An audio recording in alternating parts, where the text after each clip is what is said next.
Good evening, ladies and gents, wherever you may be around the world, and welcome to Splendid Isolation number 212. Might be a shorter stream than I was expecting to do this evening because I don't have any guests at the moment, but we shall see what happens. As always, I'm going to start us off with a tune. Take up the white man's burden, send forth the best ye breed.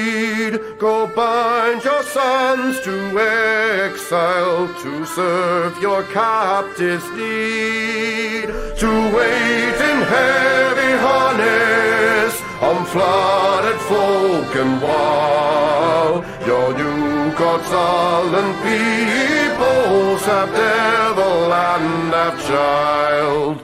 Take up the white man's burden, in patience to abide, to veil the threat of terror and check the show of pride. By open speech and simple, 100 times made plain, to seek another's profit and work another's gain.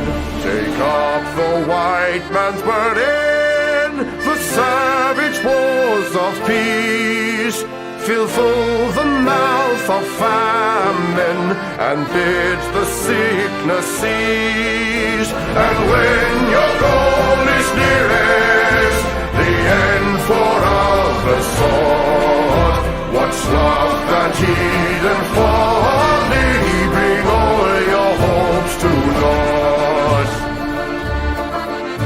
Take up the white man's burden, no tawdry rule of kings, but toil of serf and sweeper, the tale of common things. The ports ye shall not enter, the roads ye shall not tread. Go make them with your living and mark them with your dead. Take up the white man's burden and reap his old reward. The blame of those ye better, the hate of those ye guard. The cry of those ye humor are slowly towards the light. Why brought ye us from bondage, our loved Egyptian night? Take up the white man's burden, ye dare not stoop to less, nor call too loud on freedom to cloak your weariness. By all ye cry or whisper, by all ye leave or do, the silent, sullen people shall wail gods and you. Take up the white man's burden, have done with childish days, the lightly proffered laurel, the easy ungrudged praise. Come thou to search your manhood through all of thankless years. No age with give aught wisdom, the judgment of your peers. Take off the white man's burden through all of thankless years.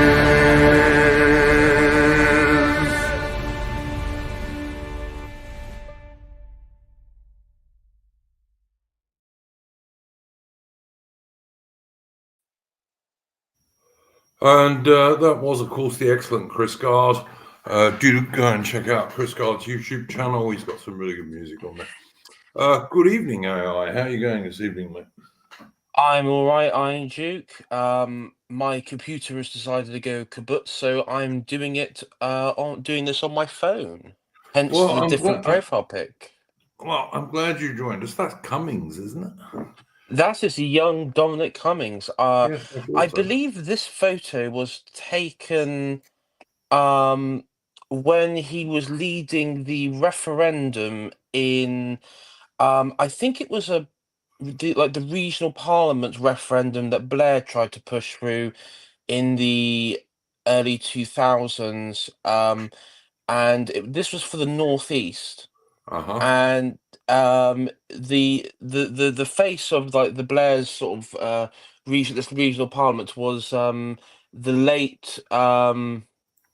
Jagman himself, Seven Jagman himself, John Prescott, um, and yeah, coming sort of. If you look at the results, he had he won a massive victory. He helped the No campaign and that win a massive victory. So yeah, I'm against all these regional parliament ideas. I think they're always a way of reducing democracy rather than increasing it. well, yeah, and then it normalizes like balkanization and everything. It's it's ridiculous. Yeah, it does. It does. I mean, I think that at one stage I thought there was an argument for like an English parliament, like for the whole of England. But on the other hand, what I'd really sooner do is remove the devolution from Scotland and Wales. That's what I think we should be doing. But anyway, time will tell. Before we move on, and welcome Hitman, by the way. Before we move on, and we've got a main topic for this evening, obviously, because of what's been happening in politics in Britain over the last couple of days.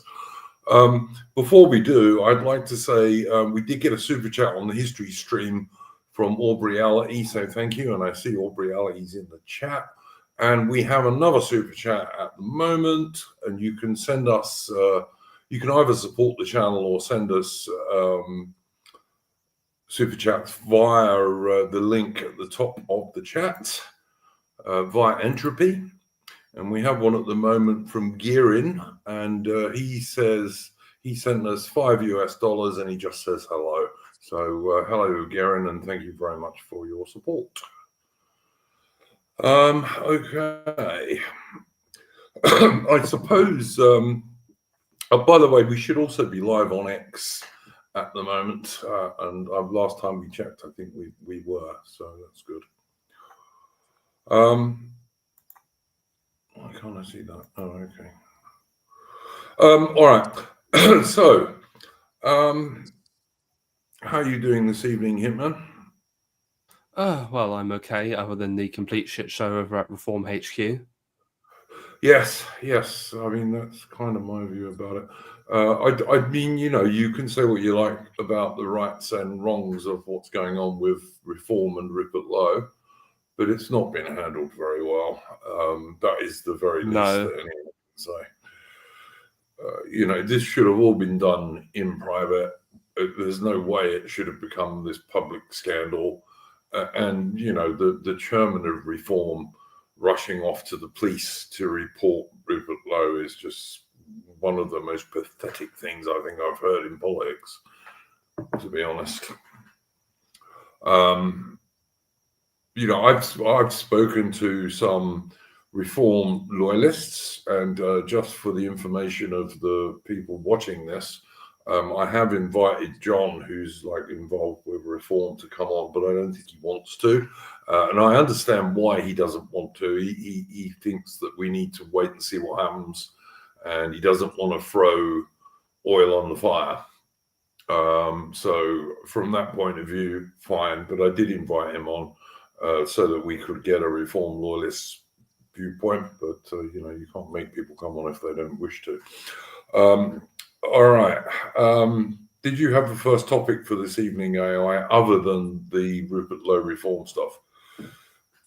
I mean, not really. This week, I was thinking, because I knew I'd be coming on Wednesday, probably Tuesday, Wednesday, and I was going to talk about the Daily Mail article, or Daily Mail interview with revolving around Rupert Lowe, and all that. I mean, I would say the last time when I was on here with John, if you remember, we had this bit of a clash.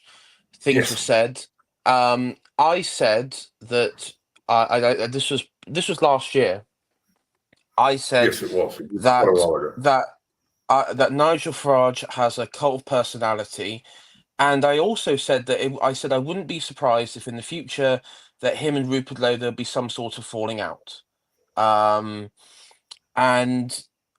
because this is what Farage does, you know, he did this with UKIP, he did this with the Brexit Party. If you remember Godfrey Bloom in UKIP back in the day, he threw him under the bus in a similar fashion. So this is a sort of like characteristic trait of Farage, you know, that he has, and maybe he's a good you know, campaigner and all that. I don't deny that, but at the end of the day, he has this really bad trait of self-destruction. It is a self-destruction mentality where he just tortures everything around him, and it ends up, you know, damaging what other people have built. Because and this is the thing is, you and I think this comes down to the selfishness of Farage, that, you know, there are people who have, you know, in reform who have dedicated time and everything. I have a theory myself of what of why this has all happened, and I when we get onto it later. Hang on a minute, because for sure this is going to be our main topic this evening. But before we get on to that, I just want to ask Hitman if he had a first topic for this week other than reform and Rupert Lowe. No, not really. All right, that's no problem. I did incidentally, for people who are looking for regulars like Mitch and Atterman, of course, they've both got invites, and I would be very interested to hear what their views are on this, because I don't know, because I haven't actually spoken to them privately since this all broke. So I'd be really interested to know what Atterman thinks about this, and also what Mitch thinks about this, because I know Mitch was even involved in campaigning for reform. So that's part of the reason I'd like to know what he thinks about this. And also, of course, Mitch is one of our younger chaps, and I'm interested to know what younger people are thinking about this. Although both you guys are younger than me, of course, but there we go. I'm actually 60 this month, later on, believe it or not. Oh, I'll be 30. They're coming up. Well, there you go. I wish I was nearly 30 rather than nearly 60. I can tell you that much. I know that younger people like to say that my generation had it easier, and there's probably some truth to that. But on the other hand, I don't know anyone who would not rather be 30 than 60, to be honest. So, but yeah. True.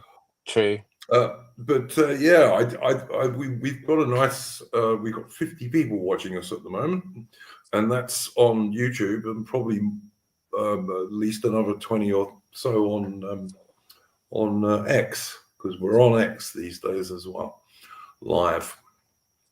So yeah, if you're a first-time viewer, please do subscribe to the channel. It really does help us to get likes on the stream, and people subscribing to the channel really it enables YouTube to spread the word on us a bit more, so that's kind of good.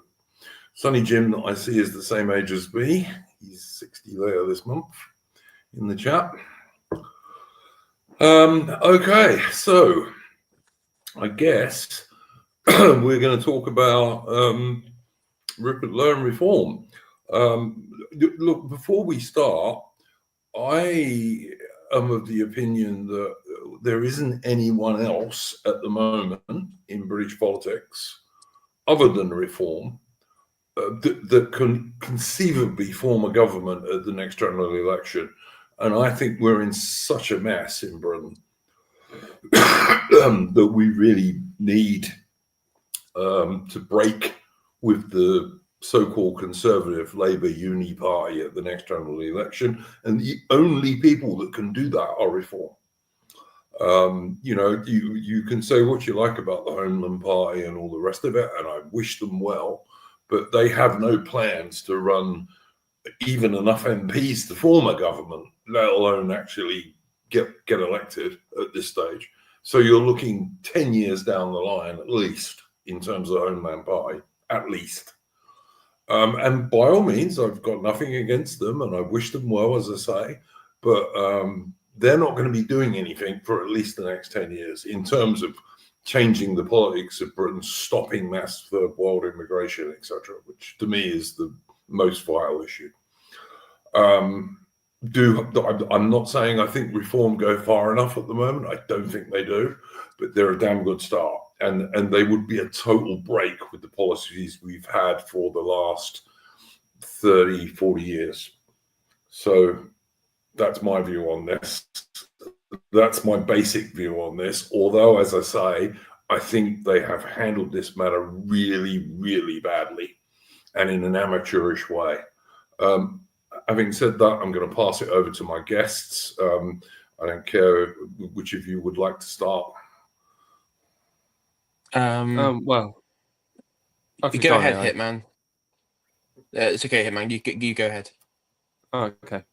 Well, I don't know if you saw my Twitter post yesterday, Iron Duke, but basically, this was the last straw for me with reform. As you know, I've been rather skeptical of them over the past several months. I mean, I agreed with you that as much as I don't like it, they were the best alternative for destroying the Uniparty.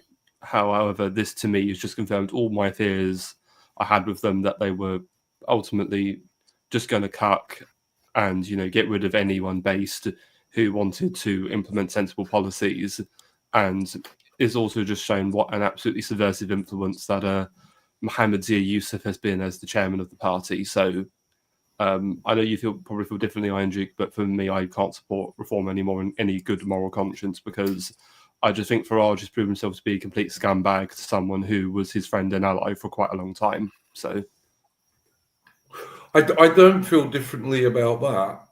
I will say I'm going to wait and see what happens over the coming week or so with Rupert Lowe. If they ditch him and cast him adrift, then I'm going to find it very difficult to support reform, to be honest. But they haven't really done that yet. If they do, then I'm going to find. I know they've removed the whip from him. And they keep saying he's not cooperating with this inquiry, but he's denying that, and so I don't know who's telling the truth there. So I haven't totally made my mind up about my position on reform. If they do cut him adrift completely, then I'm going to find it very difficult to support reform.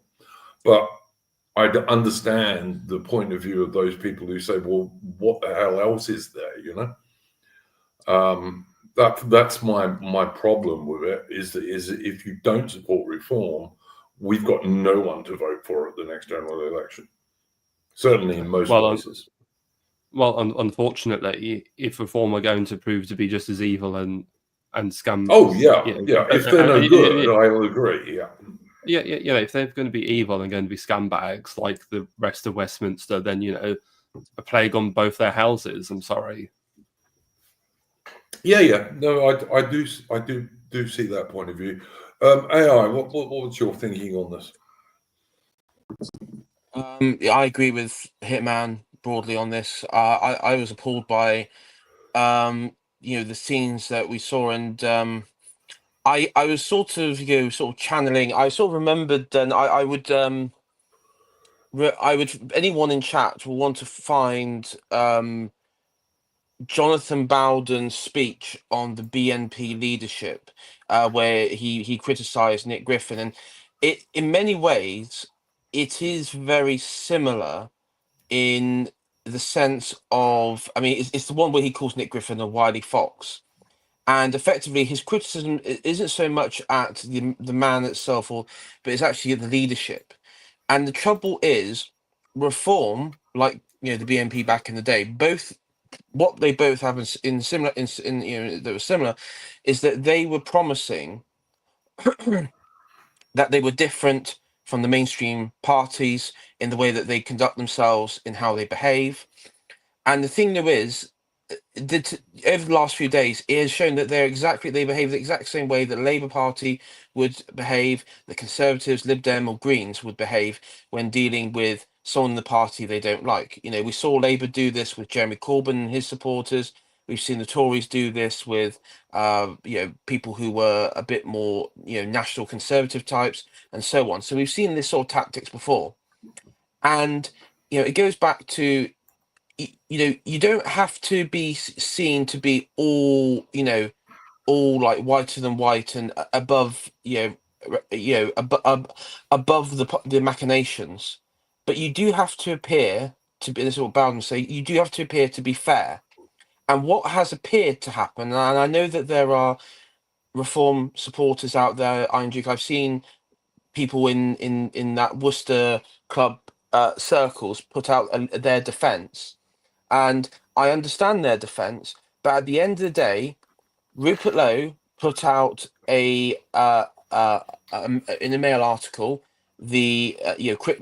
basically saying that Farage is the right person, but here are the faults that happen that within the party, within the structure, the fact that it doesn't have any policy, on certain key issues, like with Ukraine recently. Farage has been nowhere, and reform have been nowhere. Only really Rupert Lowe has been sort of active, actually, not just on Twitter, but on the talk radio and other places where he's setting out the sort of realist, I would say, perspective on on Ukraine, for example. I'm a bit puzzled by that, AI, because I recall a year or so ago when Nigel Farage actually did speak out a bit about Ukraine and the policy that the West was running at the time probably wasn't accurate. He got hugely attacked over this, of course, by the mainstream media, because the mainstream media in Britain can't lie straight in bed. We make the American media look pretty good in some respects. The US mainstream media, I mean. But he got hugely attacked about that. And I noticed this time, even though his friend, Donald Trump, clearly wants an end to the war in Ukraine, Farage hasn't said a word, which puzzles me somewhat, to be honest. It does. And I think probably AA has the most reasonable theory on this, why this has happened. And if you look back, Iron Duke, it has only really occurred, this sort of tepid Nigel Farage has only really occurred since the Southport riots and the subsequent riots across that period of summer. Now, I know the Reform Party loyalists will say, the Reform Party loyalists will say, well, he's now being sensible, he's cleaning up the act and everything, and so he doesn't want to put his head above the parapet or anything like that. But at the same time, he's not exactly doing or saying anything. And the trouble is, you're having, like, I think with like Ukraine in particular, you had left-wing outlets and the media and the Labour Party and Conservatives branding reform as turncoats, quislings, Chamberlains, apologists, supporters of Putin, all these sorts of labels. And horrible boomer truth nonsense, of course, but yeah, just constant World War II hyper reality being pumped on the airways day and night. Any negotiation between great powers is somehow something to do with Chamberlain and something to do with appeasement, when great powers, as I'm sure Aaron Hook will tell us in a minute, because he's into 19th and early 20th century British politics, great powers have always negotiated. That's what they do, Yeah, and reform. Only really Rupert Lowe came out on social media, and in person, sort of standing up for reform and for himself. I will just say this again. I did invite John to come on this stream because I thought that we would mostly have negative views on what's going on. And I've got a negative view of what's going on. And I see people in the chat think that somehow I'm disagreeing with what AI and Hitman have said. And I'm not really, to be honest. All I'm saying is I'm going to hold my fire on whether or not I'm completely finished with reform, or I'm going to wait and see what happens. But I feel like I'm the only guy here who is not completely anti, and I can't see any point in all of us sitting here and just slagging off reform. That doesn't get us anywhere. Iron Duke, I've heard, I watched a video by Harry and Gladive, and those sorts of people today, because he's got like the pro Farage view and everything, and his basic thing is Harry is very pro Farage, and I, to be honest, don't really get on with him all that well. I like John. I've known John for a very long time. I can't say that I'm a friend of Harry, but yeah, carry on. Yeah, so his basic view is that I think his overall view is that he doesn't really know exactly who's telling the truth. He gives Yusuf and Farage and Lee Anderson the benefit of the doubt. Don't really know why, but the reason he gives is that he believes through the emails that Rupert Lowe knew that there was going to be a police investigation coming up, and he basically did that Mail article as a preemptive strike. Now that is the pro Farage's position, that this was all set up by Rupert Lowe to do anything. But what it doesn't account for, and which they fail to acknowledge, is even if that was all true, Reform didn't need to do literally the next day on Friday release a poorly worded statement. Yes, I agree. I agree. Doing that doesn't account for it, and because what the truth of the matter doesn't really matter, because the truth never matters. What the perception is that Rupert Lowe criticised Farage and the structure and the way that the party was going, and called him a messianic figure, which I think there is a part of that personality about him, and he was removed. And they used the police as a method to get rid of him. The thing with him being with these two female staffers turns out that has nothing to do with him, and the media have backtracked on that one. But that was put in. Oh, really? This is new. Yeah. This is new to me, AI. So these complaints by these two women, they're not actually about him. Is that the case? No, it's within his constituency office. Apparently, it's not directed at him. It was worded in the document on Friday as if it was.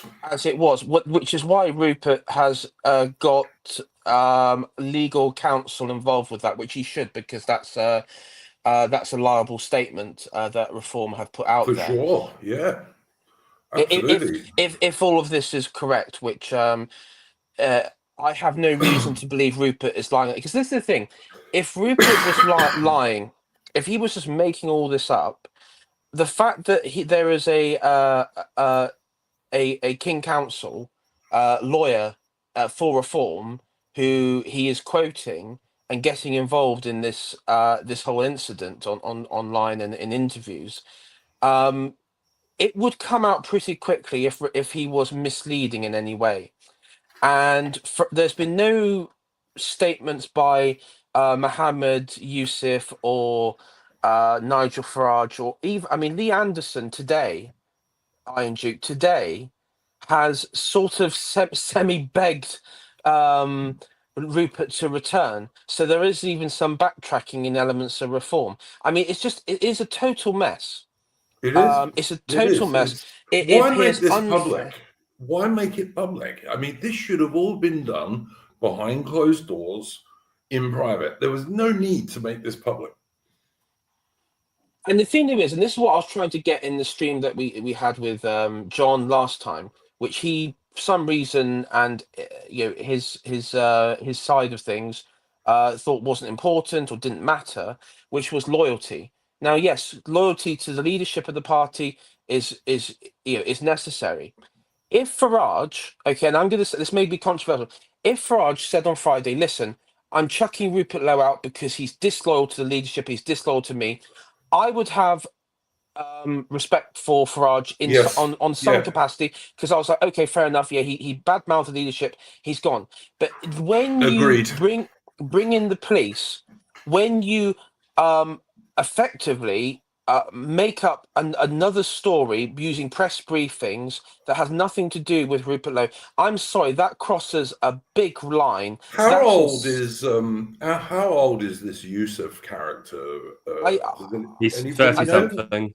He's a Yeah, he's like millennial. 35 or 36 or something, isn't he? Yeah, something Now, like that. Yeah. Rupert Lowe is 67. I know, right? So I am deeply puzzled why a man in his mid-30s runs to the police like a child because a man of 67 threatened him. I'm sorry, that doesn't make any sense to me.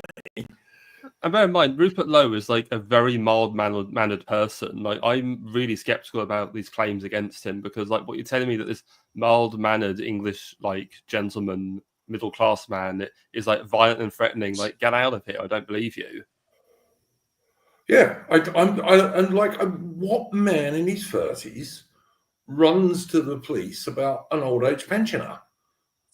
It doesn't. I mean, it's just so childish, you know. I mean, you know, if Yusuf was a girl, I might understand it, but he's not. He's supposed to be a man, and yet he runs to the cops. To me, that makes no sense. Good evening, Aaron. Did you have something you would like to add to this? Yeah, actually, I'll just go on to the point you mentioned at the beginning about Chamberlain and appeasement and all that. I'm no fan of Chamberlain or appeasement, but trying to have a sort of pragmatic diplomatic relations with countries that you don't particularly like or are in the case of Russia some geopolitical rival is not giving in to them. It's just normal diplomacy. On the issue of what's happened with Rupert Lowe, to my mind, I don't know how much of it is outside of Yusuf with, say, Farage, how much of it is actually malice and more just an almighty balls up. Because it does seem like they just mishandled the whole thing. Yes. Whereas with Yusuf, it seems like he's, shall we say, a bit around the bend. I'd just like to point out we've got over 100 viewers at the moment, guys, so that's pretty cool. Excellent. For our little stream. But yeah, by the way, I see Mitch in the chat. I wish he'd come on and tell us what he thinks about this, because I know he's actually campaigned for a reform in the past. So, but yeah, I totally agree with what all of you have been saying. However this turns out, it's a balls up. Like, you know, this is not, you would never see this in the Labour Party. And nobody would think that I'm a fan of the Labour Party, because I'm not. I've never voted Labour in my life, and I wouldn't vote Labour if someone paid me a lot of money to do so. But you'd never see this in the Labour Party, and even the so-called Conservatives wouldn't be washing their dirty linen in public like this. It's a very, very foolish thing for reform to do. I would also add, Iron Duke, if we know that this is a load of nonsense as well, remember, though, I believe Farage was still just leader at this time, you had that punch-up in the EU Parliament where two UKIP MEPs got into a fight, and one of them was knocked, went into some sort of cardiac arrest or some form of cardiac arrest, which which resulted in him needing resuscitation. And Farage's response to all of this was, well, effectively, oh, these sort of things happen sometimes, tried to play it down.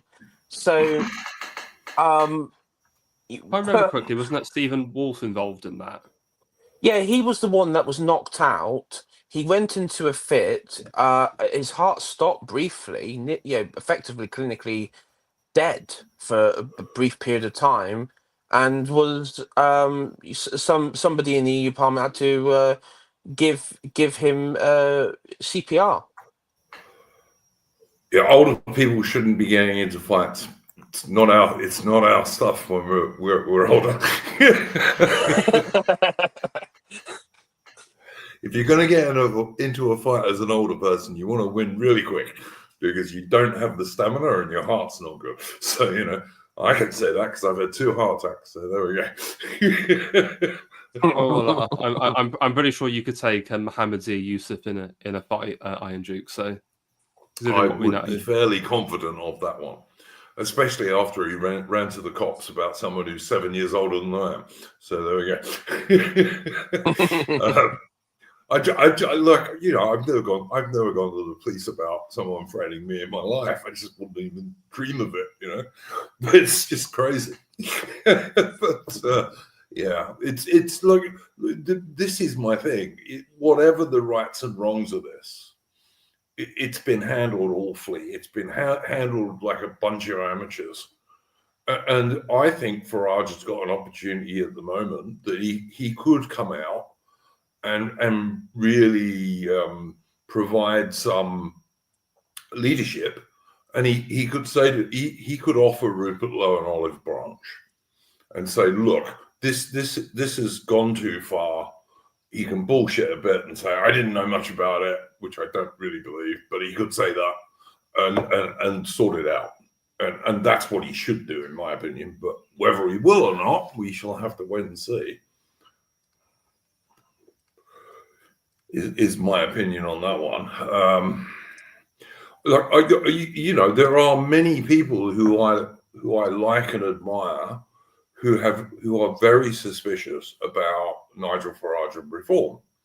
There are, including people I stream with fairly often, who you know, they're very suspicious about Nigel Farage and reform, and I have been trying to defend them as much as I can, but you know, there comes a point where you can't. And as I say, what I'm going to do is I'm going to wait and see what happens over the next few days, and depending on what does happen, I will make my mind up about it, if you see what I mean.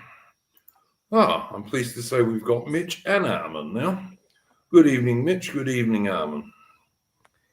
Hey, good evening, everyone. Well, I'm really interested. I'm really interested to hear what Mitch and Armin have to say about this, because I haven't spoken to them privately this week, so I actually don't know. So I'm going to hand it over to Mitch and Armin at the moment. Obviously, yeah, we're talking about Rupert Lowe and reform for the most part, Adam and Mitch. Obviously, if you guys have got something else to bring up, you can do that later on. Yeah. I mean, I don't know. Someone, because Rupert Lowe, obviously, like a day or two before, made a little bit of a minor sort of public critique of Farage. This is the Daily Mail article, isn't it, Adam? I didn't read the Daily Mail article, but he basically posted the same thing on Twitter, but just in like short form. And he sort of, and someone said at the time, they're like, oh, you know, what's the future here? What's he going to do? And it's like, you can't really contest leadership in reform, because I think you need like half of the membership as signatories to bring about a leadership election or vote on leadership. And that's basically impossible. Like logistically, that's never going to happen. Yeah. So it is kind of quite an elitist party still, which is probably good. But I also kind of still like agreed with Rupert Lowe's position, and some of the criticism I've heard of people against Rupert Lowe for doing it as well don't seem to hold much water for me. Like a lot of the people who were very quick to point out, correctly so, that Farage makes every party about himself, and essentially turns it into a one-man band, and now suddenly siding with Farage against Rupert Lowe in this instance,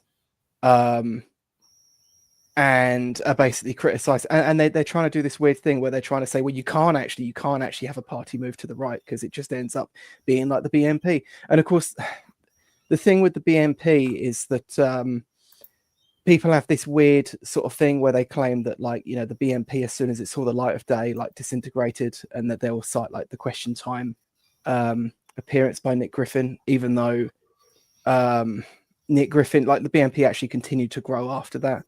The BNP was shut down broadly through legalism and other such things, and some of that was the BNP's fault, but obviously a large part of it was just that they're against the British state essentially. Similarly,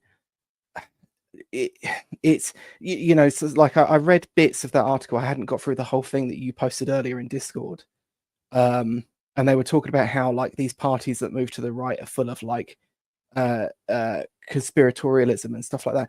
Even the mainstream Tory party is full of this, though. Labour Party is full of an insane amount of conspiratorially minded people, but it just doesn't matter because that's sort of like pushing in the right direction, so it kind of gets a free pass. It's like the criticism is that you have to manage optics within a party, like that's just kind of a given.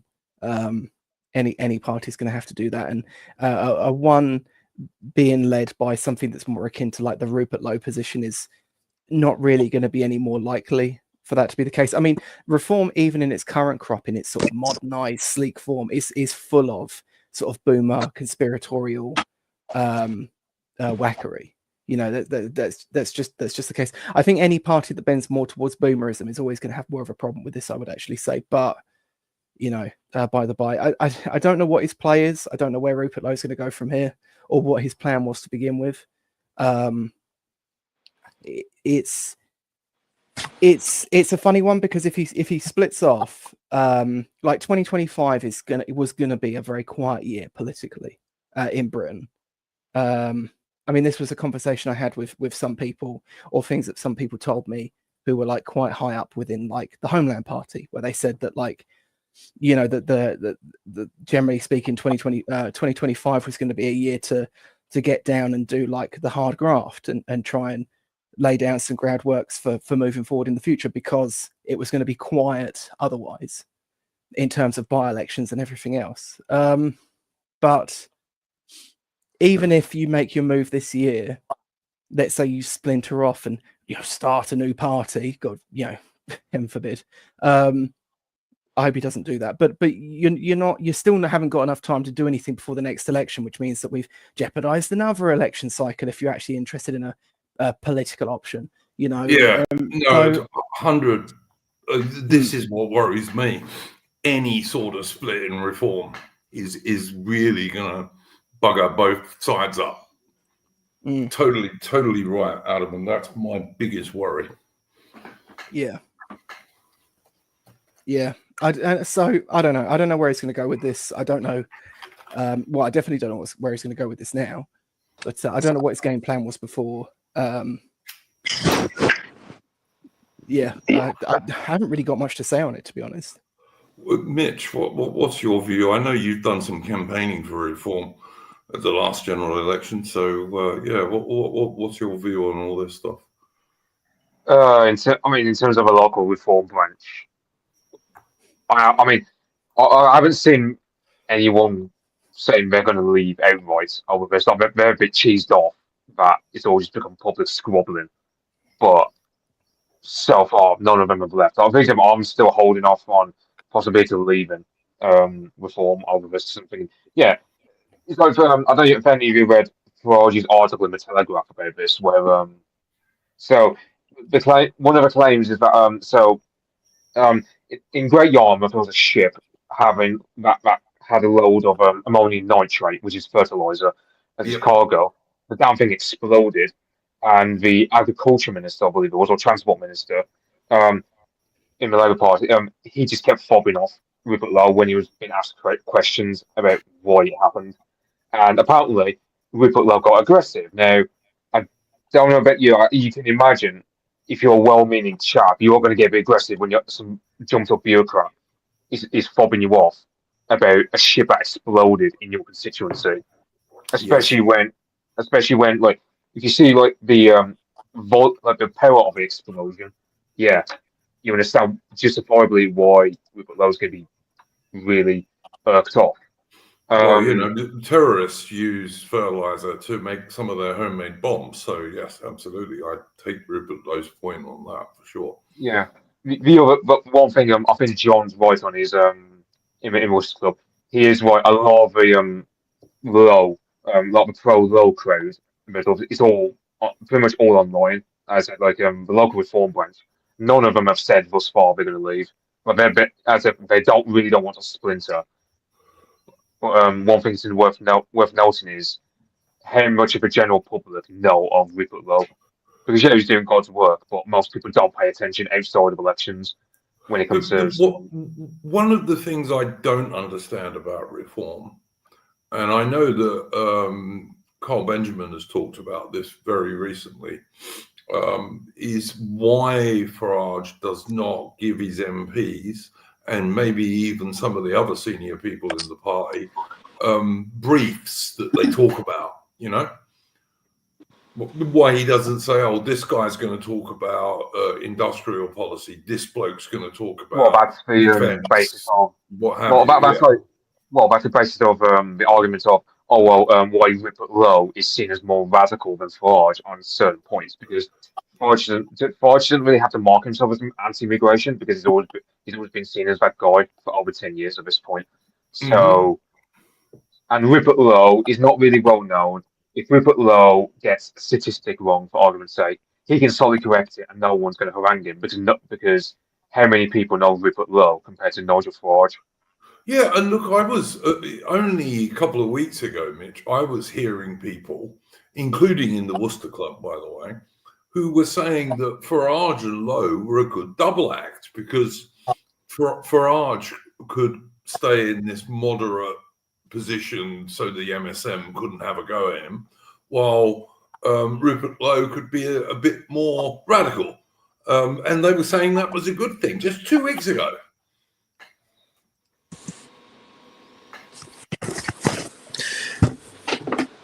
Yep, and the script has changed and they change with it. Yeah, which strikes me as strange, I don't like Yusuf. Dominus Diabolis in the chat is talking about Yusuf is a slimy guy. I don't like Yusuf. I never have, to be honest.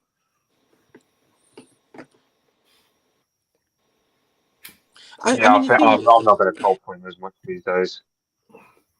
I mean, the thing is, I'm not really surprised that they change on a dime because they have history of doing it. I'm sorry to say, but they do have history of changing. Whenever the new filter, the new information comes down the pipeline, they change with it. There's no consistency with it. They sort of do they sort of an ad hoc justification and re-rationalize what they're meant to say and sort of rationalize it in the way that they try and make in sense, and it would be like a video format or something, or some sort of long format stream. And I mean, I know it sounds like we're all ripping on reform, but we're just being consistent. I mean, none of our views have changed. I mean, we're just we're pretty consistent of the I would say of the sort of general mood, and the problem is reform did do well at the last general election with young people, better than the Conservatives ever did. And they're also AI. Sorry to interrupt you, but they're also doing brilliantly in the polls. And consistently well in the polls. And then this bullshit, it's like the one thing they didn't need to do, basically. Well, yeah, I mean, the thing is, we put up. I mean, we expect from reform and everything there's going to be a lot of boomer stuff and everything. But one of the biggest worries that has been plaguing reform, and this is probably what comes down to the heart of where I think this is what really going on here, is Mohammed Yusuf was a member up until last year of the Conservative Party. There have been many Conservative Party members who have obviously joined reform.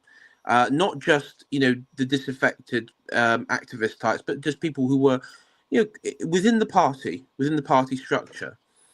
It would not surprise. Just to quickly come in, we mustn't forget that Suella Braverman's husband, Rail Braverman, also joined Reform, which I always found rather fishy.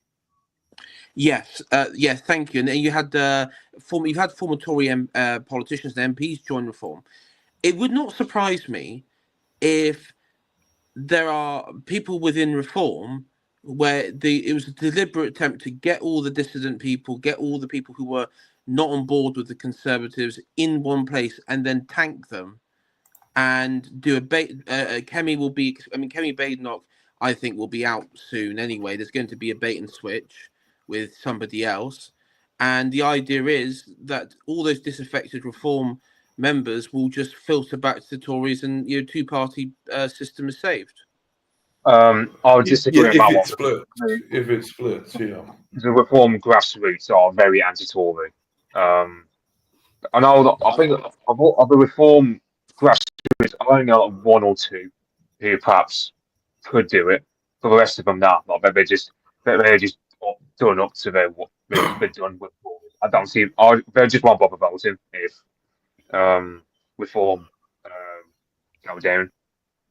But apart from anything else, if Rupert Lowe was to form his own party, and I think that would be a mistake, but if he did, he's going to draw away the right of Reform, not the left that might go back to the so-called Conservatives. It's also worth noting that people like Steve Laws have been trying to persuade him to join Homeland. I mean, that would be incredible if he did, but I don't think Rupert's going to do that, if we're being realistic. No, I'd be surprised. Look, I like Steve Laws. I agree with a great deal of what he says. But he's not running a party that has any chance whatsoever of forming the British government and getting actual power at the next general election. No, and that's not their plan either. They're talking about like 10, 20 years from now. And good luck to them. And I can see how that might maybe work. But I think for even that to work, the uni-party system's got to be broken. And to my mind, only Reform has the chance of actually doing that. Yeah. Yeah, and they're only talking about contesting very specific seats where they can form genuine local base. So their strategy is essentially the Green Party strategy.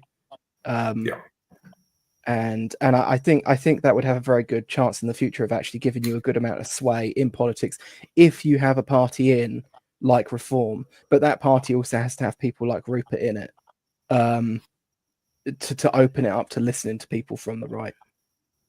Because in its current form, it's just. I mean, it's not going to become Tory 2.0. I want to be very careful with how I'm phrasing this, but it is going to be in the same way that the Tories sort of were only ever open to critique and suggestion from the left. That will be the way Reform is going. That might be what it ends up as. It'll be a party that's more right wing than anything in the past, but it will still be open to the left more than it is to the right. Yeah, I've been having these very discussions, Adam, and on the Worcester Club Discord, I wouldn't say most of them, but of the people who are leading voices in it, some of them seem to think that the right don't really matter in Reform. Yeah, I mean that's kind of an irrelevant group, though, isn't it? Like, well, I don't know. There's some of the loudest voices online for Reform, but yeah, okay. Yeah. I mean, I'm not including John in that. I hasten to add, as I'll say for the third time, for anyone who's just joined us, I did invite John to come on the stream, and John basically said he didn't want to because he doesn't want to throw petrol on the fire at the moment. He wants to see what's happening, and that's a perfectly reasonable stance to take, in my view. Mm. But some of the other people who are in the Worcester Club, who are prominent, shall we say, seem to think that the left is just a small subgroup, and the right is just a small subgroup and doesn't matter. And I think you're right, Alan, and the right in Reform is very important if it's going to actually make any difference. Mm. If it wins, I mean. Yeah. If you don't have your Rupert Lowe's, I mean, I would much rather, and I've said this on X, that I would much rather have Rupert Lowe in the background pushing Farage in the right direction than I would him running his own party, which is just going to split the right's vote again, and the nationalist vote again. Sorry, carry on, Hitman. Sorry, that's honestly what I thought what they were doing until yesterday. I thought Rupert was like there just to like say all the base stuff, whereas Farage is like the face of it. Yep, exactly. I thought the same. Yeah, no, I thought that as well. I did. And as I say, people were saying that to me in the Worcester Club just a couple of weeks ago, that Farage and Rupert Lowe were this excellent double act, you know. And I thought that. I did. And I thought that made sense. But then you get this nonsense. Well, it's also worth, because, you know, AI's mentioned about this idea of, you know, the use of these Tories infiltrating reform to sabotage it from within. But a lot of people have commented on the fact that, you know, Elon Musk has been very pro Rupert Lowe and even said that, you know, Farage should resign and let Rupert Lowe be the leader. Well, another angle people need to consider here is, remember, Musk is obviously very closely aligned with Trump, who's mates with Farage. I mean, how do we not know that Elon Musk, because people have talked about the idea that Rupert Lowe wants, you know, to try and usurp and become leader of reform and get rid of Farage. Well, there's a take I've heard where that Musk basically kind of is, by amplifying Lowe, maybe gave him, you know, this idea that he's got more power and influence than he actually has, and that what Musk was doing was helping Farage get rid of somebody he wanted to get rid of, if that makes sense. It's yeah, I suppose it's a conspiracy theory, and there are so many of those. But yeah. I don't know. Like I say, whatever the rights and wrongs of this and the truths about it, and frankly, we don't really know at the moment. It's been handled awfully. It really has been handled badly. If it turns out that these women's complaints about Lowe had nothing to do with Lowe himself, that's going to look very bad for reform. And if it turns and if it's true that the chairman of reform ran to the cops over threats, not any actual violence, but ran to the cops over threats from a guy twice his age, again, that doesn't look very good for reform. It really doesn't. Yeah, it's also also the Yusuf is what, 38, 39, like late 30s, and Rupert Lowe is in his late 60s. Now, yes, exactly. Yeah, and I'm sort of thinking, well, I mean, what are we just gonna? I mean, there's a joke to be made as a matter about how, look, you know, Indian men have a lower grip strength compared to like a Polish femboy. So. Yeah, look, any man in his 30s who runs to the cops over being threatened by a bloke at nearly 70, you know, it's a curious way to behave. Someone pointed out on Twitter that in Rupert Lowe's rebuttal, he basically said all the allegations were false. But the one he didn't comment on was that he threatened Zia Yusuf with violence. Yeah, I'm like I say, I'm no fan of Yusuf, and I could well see myself threatening him with violence. You know, it's like perfectly possible. I'm not saying I'd ever follow up on it, of course, but that's entirely. But the thing is, Iron Duke, how do you define the threat of violence? I mean, did Lowe just say, "I'm going to clip you around the earhole, Sonny Jim, if you don't get your act together"? Yeah. I mean, I don't think that Rupert Lowe would have turned around and said to him, "Oh, I'm going to beat the living shit out of you." I don't see Lowe saying that, you know. We can wish, though. We can wish, yes, indeed. But obviously, we have to be careful because we are on YouTube, and we don't support violence in any way, shape, or form. But when it said that he manhandled that Mike Cain, I was like, "Isn't Rupert Lowe like 70?" Yes, he's 60. He's 67. He's 67. Okay, and then it's like, and then I saw a picture of that Mike Cain, and I'm like, actually, yeah, I could believe it. When I was trying to explain it to one of my friends, I just sent him the gif of like Mr. Incredible choking his boss. Yeah, we just have such feminized soy boys as our so-called political leaders these days. Oh my god! I've just looked at Mike Cain, and yeah, he is a soy boy. Well, I mean, he's a Labour minister, so what do you expect? You know, I don't think you're allowed to be a minister in the Labour Party if you've got any testosterone. So, you know. what was the last Labour MP that was actually like an absolute unit, like in the last, let's say, 100 years? John Prescott. Yeah, I was going to say Prescott actually punched somebody once, but of course he was a Siemens Union dude originally. Yeah. So I bet that union club used to get rowdy. Yeah, he was a sailor, so I mean, I dare say it did after a few beers, but yeah. I mean, in fairness, the person did throw an egg at him, so it's understandable. Yeah. I remember people being all these women being horrified back when that happened because they were like, he didn't even look to see who it was. He just turned around and started swinging. I was like, yeah, based. Yeah, absolutely. Yeah, absolutely. There should be consequences for people who do things, you know. Well, this is one of the problems with our modern society is people can do nasty stuff. I mean, we all remember bits of concrete being thrown at Farage in the election. And people expect to be able to do this stuff these days, and there's no consequences. It's because society is so feminized now. I mean, we went from John Prescott like trying to play fisticuffs with someone who threw an egg at him to, you know, that fucking Labour twat who punched his constituent, like literally, oh, how'd you like this? Bum, bum, bum, bum. That's Mike Amesbury, that's it. I forgot his name. I don't know. It's to me, it's. I watched a video a couple of weeks ago, and it's in a bar somewhere, and this woman, because some bloke says something she doesn't like, pours her drink all over him. Now, we're all guys here.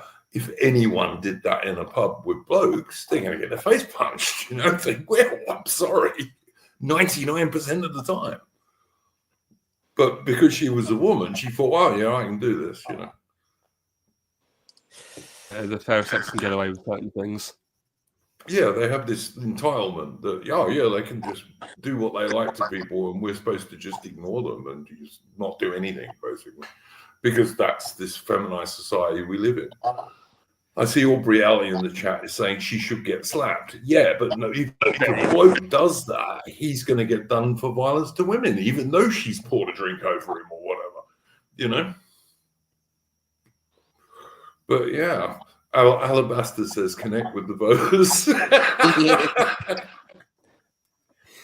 I mean, physically connect with the voters. Some of them probably need that. Aaron, what's your view on what we're talking about in terms of reform and the state of society and what have you? Well, this sort of balls up with reform isn't good, but I think they may be able to recover from it depending on how they act in the next rough year. But that all depends on how Farage acts and how Lowe acts, and so I wouldn't want to say anything either way. But on sort of the decline of masculinity in politics, I entirely agree with Prescott. With Prescott being an ex-union man, he was going to react that way when the person threw the egg, and that wouldn't have been uncommon for Labour politicians going back. If you'd gone back, even going right back to the foundation of the Labour Party in 1906, but ever since sort of Blair took over the Labour Party, and you had sort of the middle classisation of the Labour Party, which ironically was completed by Corbyn, you've sort of a complete lack of that sort of thing within the Labour Party. And then when Blair came into power, that was then inflicted on us as a whole across society. So it's as with most things in modern Britain, it all started in 1997. It's one of the things we need to reverse. Yeah, look, a Tricky Woo in the chat is saying most modern men have never been in a fight.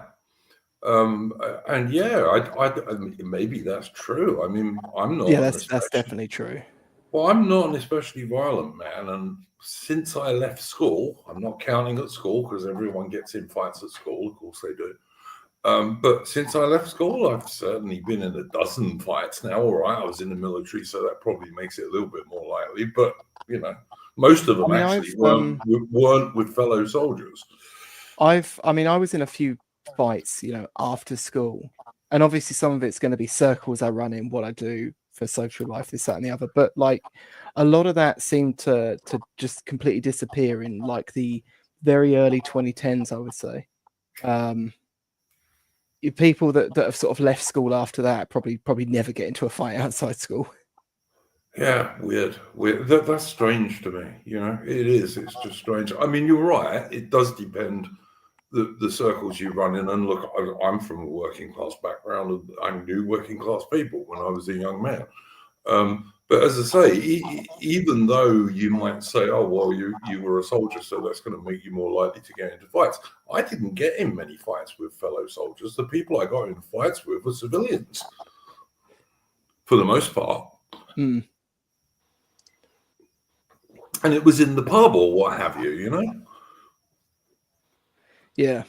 But yeah, to me that's very strange, and the society today is just so feminized. It's almost intentional, isn't it? It is. I think it's been done on purpose. Yeah, I mean, they talk about toxic masculinity when masculinity is not toxic at all. It's just 50% of the population, basically. Well, in today's world, if a bunch of boys had a fight in a school playground, there's like a whole intervention. They do the psychoanalysis of why this has happened. In the more extreme cases, you have like they have ADHD. They need to be on medication. They have these violent tendencies. They're a threat to this, that, or the other. And it's not being a fucking man.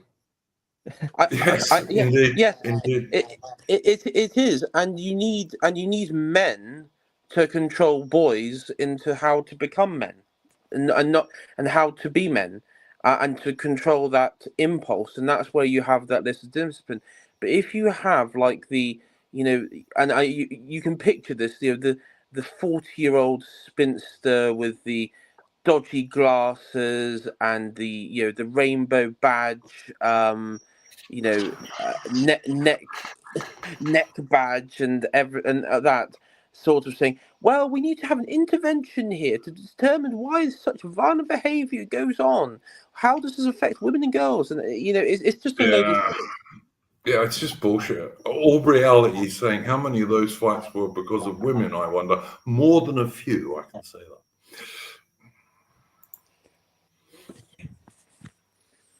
But yeah, I've done that. And women quite like starting fights. Some women sometimes. I'm not saying all women do that, but some do occasionally.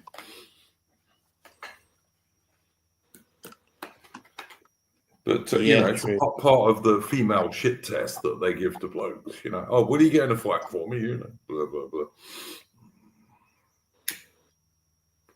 But yeah, it's very feminized these days, and this is why you end up with men in their 30s running to the police because someone supposedly threatened them who are nearly 70. I mean, this is craziness.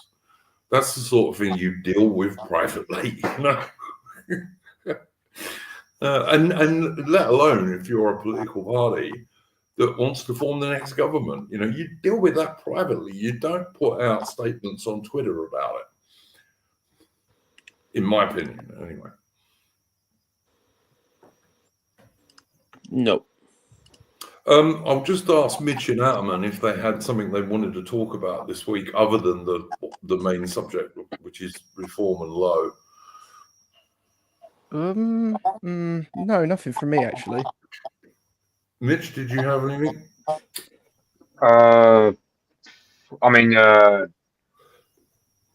Small thing. I haven't really kept the rest of it, but you got stuff like Ursula von der Leyen in the EU. She was saying something along the lines of the EU is going to spend 800 billion euros on rearmament. Now, how much of that is literally just going to be corruption between departments? I don't know. I saw some MAGA types who were saying this is rattling the saber. I don't know what you'd make of that in terms of, because I mean it's one of those things where the Americans have bollocks for you for ages, saying you need to rearm because you can't have you can't have Uncle Sam guarding your arse all day long. Which I would think, to me, Mitch, that's a good thing because it gives Europe a chance to be more independent if they want to. I'll believe this EU rearmament when I see it.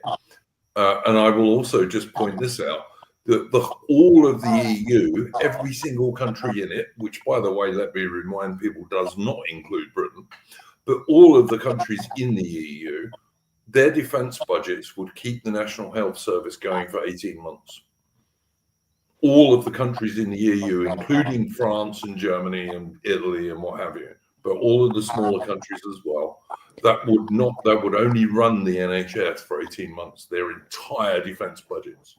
Yeah, this is something that you get this a lot from Americans. They'll say, "Oh, you choose to have a welfare state instead of defence," and it's like, well, no, because you could chip the tiniest little edge off of the welfare state and massively balloon the defence budget with it. Yes. You could do both at the same time. It's not out of this world. The enormous debt that our country runs itself into would barely be impacted at all if you up defence spending with all the other spending. Oh no, the other spending needs to be curtailed in its own right, not to cover defence. Yeah, and look, if you manage to chip, say, 20% off the NHS budget, mainly from the admin departments and all that kind of stuff, which I think should be perfectly possible. But if you did that and then you spent 10% of that on defence, you would more than double the defence budget in Britain. Well, I mean, with 20% of the NHS budget, you could probably rival most superpowers in terms of actual quality of the British Armed Forces. Yeah, Britain would probably have the third largest defence spending in the world. Yeah. Which indeed, by the way, we used to have in the 1980s, but that was a long time ago. It's almost like if you just got rid of the NHS, you could revive the British Empire. Pretty much. Well, you could. I don't know about revive the British Empire, but you could certainly revive the Royal Navy as a great world navy to rival the Yanks. Yes, you could. If you could get the recruitment. I mean, I'm being somewhat sarcastic, but yeah, like the NHS is basically holding us back. Yeah, 100%. Well, Britain could have put guys on the moon. I think we should with the NHS budget. We should take advantage of Trump's current animosity with South Africa and restart the empire there. Retake South Africa and Rhodesia. The funny thing is that we'd get the support of the Afrikaners this time, I think. I mean, it's funny you say that because I was watching the O Glory Club stream earlier and they were covering South Africa and Charlemagne was literally saying America needs to militarily intervene in South Africa. There can be no half measures with the Boers because if we just say stuff like we support them, that's just going to get the the Africans and the Bantus like cracking down and trying to kill them. Like if we're going to support them, there can be no half measures. Well, I like the fact that Trump is cutting off a lot of aid to South Africa, and if I had my way, we'd be doing the same thing in Britain. If I had Britain should also be doing that. We should not be giving aid to the ANC government in Africa, especially when they're saying they want to actually just steal white farms, which they are saying at the moment, by the way. Just to go back to the point that I mentioned earlier, about when Americans say, "Oh, will you spend on the NHS instead of spending on the armed forces?" I do wonder if you say that, know anything about British state spending between 1945 and 1990, when the British welfare state was huge in the 1960s and 70s. So was the British defence establishment. It was not small by any measure, and you were able to do both. The idea that particularly Americans have that you can somehow you have to have one or the other is ridiculous. Look, I do think that the NHS budget has ballooned out of control. I mean, people used to say that Prussia was a army that had a state. Well, Britain is an NHS that has a state, basically. There is a lot of cuts you could do to the NHS that would mainly be about the administration side of it. Like the NHS is an art department. There is no way the NHS needs an art department. They just don't need one. I think back in It the amazing 60s, the stuff they have. Sorry, Alan, what did you say? No, sorry, Hitman, go on. So, I mean, in the 60s, we didn't have millions of foreigners grifting off the welfare system, inflating the cost. Yeah, that is true. That is true. Yeah, and most of the people who worked in it were also British. It's also like the second order effects of that. Like, it's easy for people to point to like a DEI officer in the NHS or a department that does this stuff and say, look at their wage. But they also, just by their mere presence, they sort of infer a cost on the entire trust that they sort of parasitically infest. And then of course you get like numerous studies saying that these departments are actually a benefit, and then when you look into it, it's well, because you have immigrants here, you have to have these officers here in order to make them feel welcome, and that's the benefit. It's like, okay, so to have these people here that we don't want, we also then have to have officers that we don't want that infer judgments and guidance on the rest of the NHS that we don't want. It just reminded me that my local hospital, that when you walk into A&E, there's this massive board which says reminder to the public, and it has like all the list of number of nationalities working in the NHS trust. And you basically have like your Bangladeshi stuff, and I remember laughing because it was like one Israeli and one Palestinian next to each other on the board.